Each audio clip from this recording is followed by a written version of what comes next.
so tonight is the Sabbath day, right? It shouldn't be a burden to you to want to gather with your people, go over the scriptures, have a holy convocation, don't buy, don't sell, don't work, right? Don't be dealing with your woman. These are all things that shouldn't be a burden to us because the Most High gives us 6 days to do all of those things. And I always like to use this example. You know our women, their birthdays, everything. Some of them celebrate their whole month, their whole birthday month, right? I dare you to miss your girl's birthday and see the wrath that come down on you, right? I'm serious. And see the wrath that come down on you. So the Most High said, listen, the Sabbath day is my day. That's the day that you're supposed to be chilling with me, right? That's us time. And you decide to say, nah, you know what, Most High, I'm gonna continue doing everything else that I did for the 6 days that I was already doing it. Most High ain't dealing with that. And I'm gonna show you next our benefit of keeping the Sabbath day. Finish that. Oh, no, go give me Proverbs 15:10. Right? So I like to harbor on that word grievous because sometimes people say, oh man, that Bible, it puts you in a box.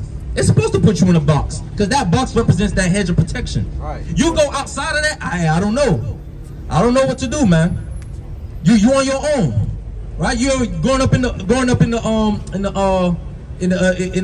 hood, all the pools, what they say, swim at your own risk. Right? You cross that gate, right, and come over here into the pool, you at your own risk, man.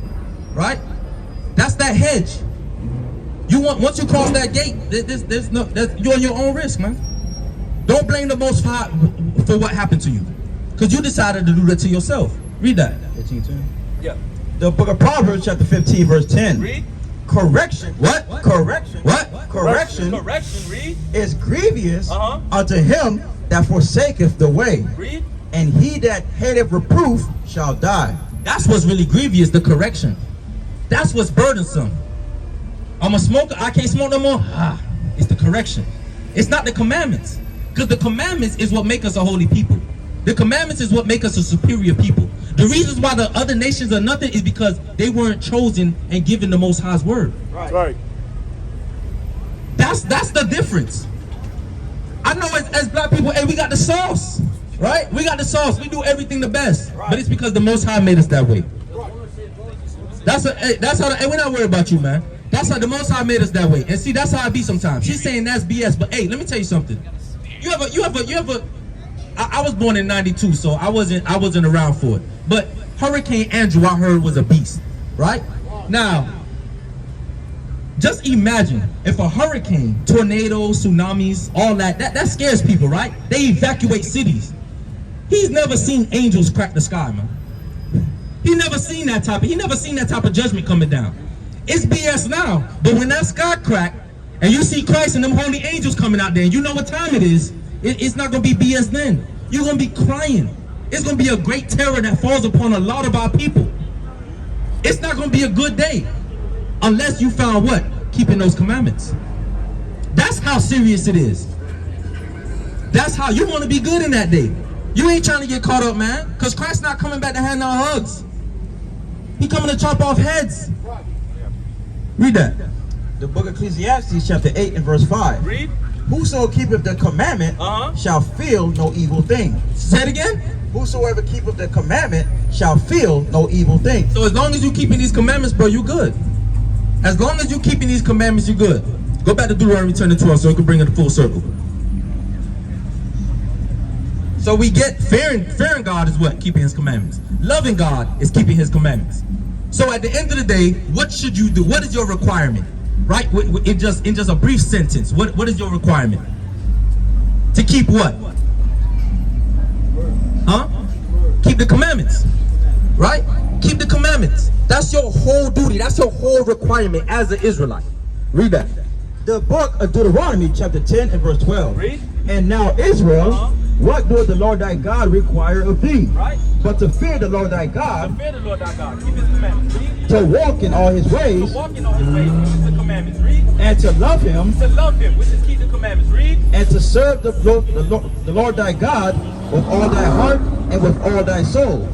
To keep the commandments of the Most High and his statutes, which I command thee this day for thy good.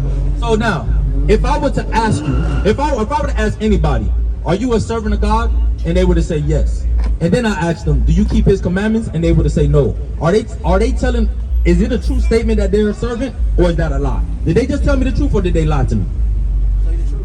No, they didn't. No, listen to the question again. If I ask somebody if they're a servant of God, they say yes. And then I ask them, do you keep his commandments? And they say no. Are they truly a servant of God?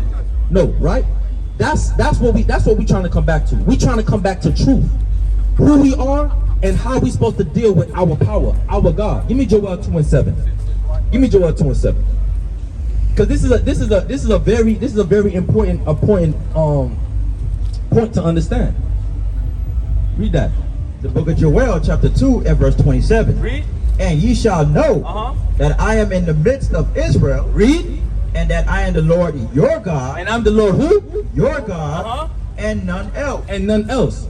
The Most High God, the God of Abraham, Isaac, and Jacob, he's only our God. Right. He's nobody else's God. Right. They have no claim to him. But guess what? I'm not worried about that, because guess what? They claim everything else. Do we have claim to anything in America? We don't own nothing. And they make sure we know that. They make sure we know, listen, y'all could have still been slaves. Y'all better be happy that we allow y'all to walk up and down Wynwood, get the $15 an hour job, be able to buy your little Mercedes Benz. Y'all better be happy. Don't let us put you back in slavery, right? That's their mentality. That's their mentality. So why everybody want to hold claim to our God? They have their own gods. Jeremiah 2:11. Jeremiah 2:11. Don't let them fool you, because this right here, let me ask you, do you believe that this is the true image of Christ? Nope. All right, if you don't believe that, I need you to step on them right now. That's right. Get the brother a hand, man. Get the brother a hand. That's what I'm talking about. That's right. That's good, man. Because I want to know why they perpetrate this lie. Why is it so important to represent Christ as a Caucasian man? This Christ, a powerful figure of authority, why does he have to look Caucasian? Because guess what? In their kingdom, they want you to know, don't ever forget your place.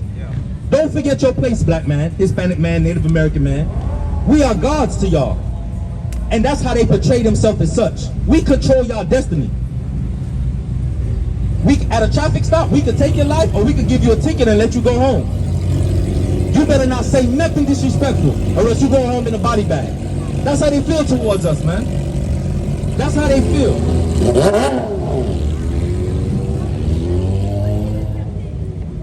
We come out in the highways and byways to gather our people back, because it's imperative that we do.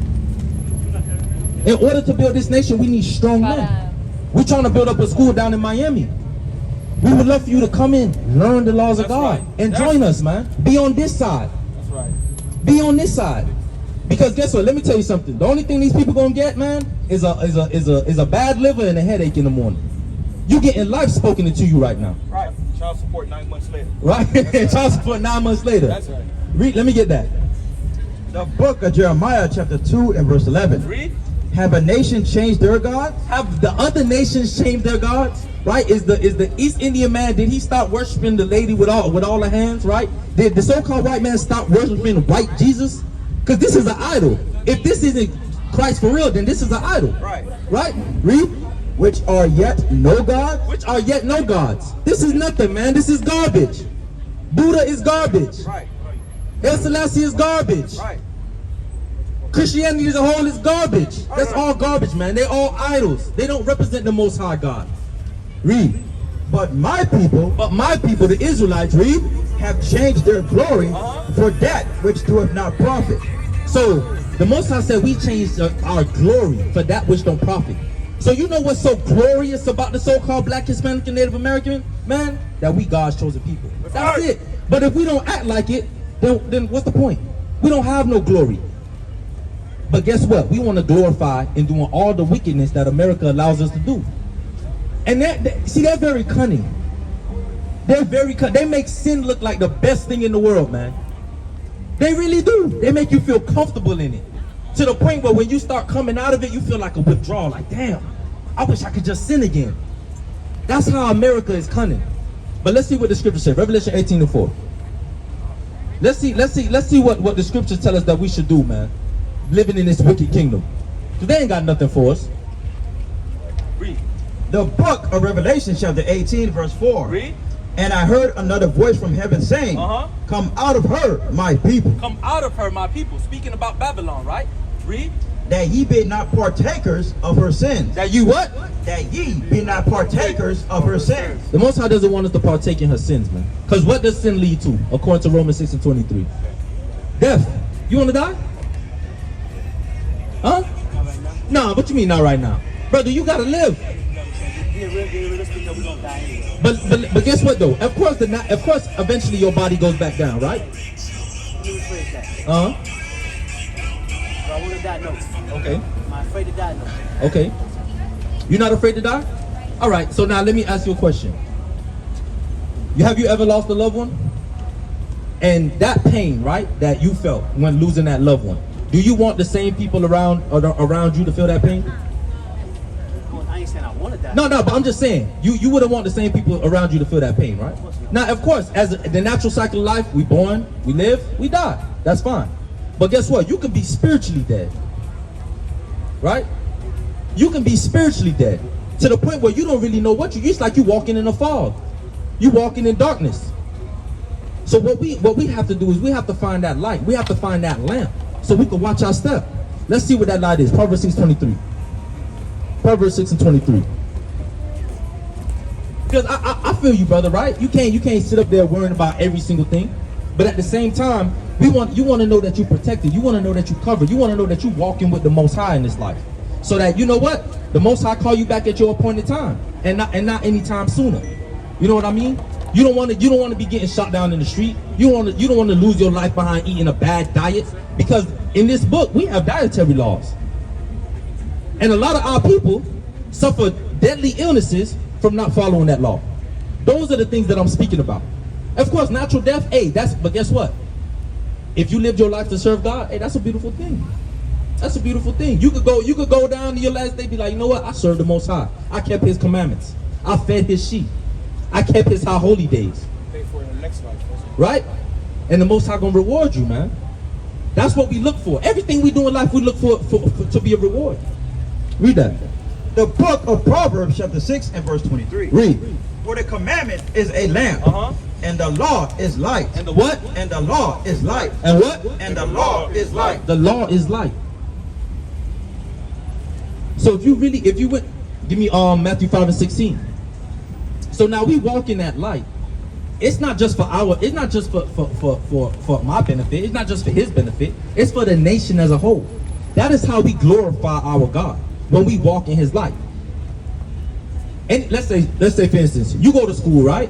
Let's say you had a good day, you was listening to the teacher, did all your homework, got an A on your test. You gonna come home, you know what your mama gonna say? Son, I'm proud of you, right? You go to school, acting a donkey, right? Started a food fight in the cafeteria, right? Just was doing all type of stuff. She gonna come home, she gonna say, yo, I was disappointed in you. Parents, when they get a certain age, they glory in their kids, man. That's all that matters to them, right? That's what makes them joyous. That's what makes them feel good. They kid ain't feeling good, they not feeling good. They kid ain't living right, they worry. They sick at the crib, right? Read this. The book of Matthew chapter 5 and verse 16. Read. Let your light so shine before men. Let your what? Let your light so shine before men. So when it say let your light so shine before men, it's talking about you keeping the commandments. There was a brother, it was a Hispanic shop that I went to, right? And the brother, he was sharing out the food, and I basically, I asked him what type of meat that was. He was like, yo, it's pork. I was like, no, I don't eat pork. So, he threw out the plate or whatever, fixed it up again. He ringing me up, he's like, yo, why you don't eat pork? Instead of just saying, I don't eat it, I was like, yo, that's against the commandments of God, and I'm an Israelite. Now I done got the brother number, I chop it up with the brother, now we talking. Because I let my light shine before him. I let him know. It's because of God saying not to eat pork is why I don't eat pork. And that intrigued him. He like, damn, what's this about? I was able to tell the brother he an Israelite, he got to keep God's laws, and the brother thanked me for it. Sorry. You understand what I'm trying to say? That's how we got to move. When we walk, I can't tell you how many people say, yo, what's this on the end of your shirt? Now it sparks a conversation. Sometimes they be like, oh, I ain't know it was going to get into all that. And they might walk off. But more times than not, they'll be interested in what I have to say because they see in another face that look like them. They see in another black man who look like them saying, yo, hold on. This brother into the Bible like that. We don't learn this in church. Church don't tell us about these things. Church ain't tell me I'm an Israelite and we got to keep God's commandments. And then we get together every. I see these brothers more than I see my family. Every week I'm seeing these brothers, man. Probably 2-3 times a week. Why? Because the Lord said to gather ourselves together. That's powerful. Because when I was growing up as a young youth, I used to always think, why we always gotta fight, bro? Why we always gotta fight? You go to the club, right? You know you got your wallet, your keys, your phone. You know the next thing you think about? Yeah, I got my toolie with me. I have to. I have to think like that. When a so-called white man party with his friends, they all get drunk and just do whatever. They don't have to worry about nothing, man. Drink game. Right? Because to them, they hey, brother man, right? We at the club, we watching. Hold on, what the boys doing over there? Right? You walk out the crib. Hold on, what the boys doing? Somebody parked across your crib for a long time. What that boy doing over there? It's discord among us. We don't have that brotherhood again. And that's a curse. Let me get Deuteronomy 28:15. The way you see us living, brother, is curses from God. And you know when God puts something on you, you can't get out of it. You can't get out of it. Until he said, you know what? I'm gonna take that up off of them. But this is how the Most High put it to us. He put the curses on us because of our disobedience. So what's gonna get the curses off of us? If we got cursed, right, as a people, because of our disobedience, how do we get the curses off of us? Huh? No, but listen to my question. If we got cursed because of disobedience, right, how do we, in a sense, get uncursed? By being obedient. That's what it is. Just like you said earlier, being obedient to his word. That's why this is so important to have this conversation. Because every single Israelite out here that repents is a step closer to our kingdom and our rulership. That's my problem right now. Oh, what problem? Speak to me. Staying obedient. Staying obedient? I try. I do it. Okay, all right. Let me get 1 Corinthians 10-13. Let me get 1 Corinthians 10-13. No, that's good. That's good. Before you start off, you want to know how I was Levi? Read. You want to know how I Go ahead. He told me that. On the beach. About 2 years ago. Hey, That's powerful. Mike, that wasn't him. That wasn't him. No, That wasn't him. Oh. Okay, my brother probably was another brother. Uh-huh. You know what I'm saying? Yeah. Pray for me and all, man. Okay. I mean, I was staying in contact with him. Right. I was getting in a little trouble in and out of, situations. But I was staying in contact with a brother. And I was able to pass the word on to this brother over here. You know what I'm saying? That's probably how he ended up. It's the same crew. So my brother over here always keep in contact with him. I didn't even know I was going to see him tonight. Right. I just, something told me, just cut through Wynwood, see what's going on. I was trying to stay out the hood. So I was like, let me cut through. Hood a little hot, let me just swing through. I ain't even see you, Mike. Double back. I heard the brother, light skinned brother. I heard about it. Stop. Got the word. I said, let me double back. Everything changed. I ain't want to go out no more. I ain't want to go for no drink. Right. I ain't want to go for dope. I ain't want to do nothing. So let me put over here, get the word in. This is what I need right here. This is what I need. Let me show you what really happened. Read. The book of Proverbs chapter 20 and verse 24. Read. Man's goings are of the Most High. The Most High directed you over here.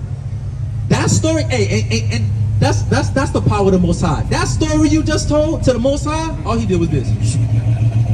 That's all he did. You explained all of that, but then the Most High just sent you this way, man. That's how merciful the Most High is. Oh, he want to go out for drinks, but he need this word. Because deep down inside, that's what we all need. That's what our people really crying out for. But this is the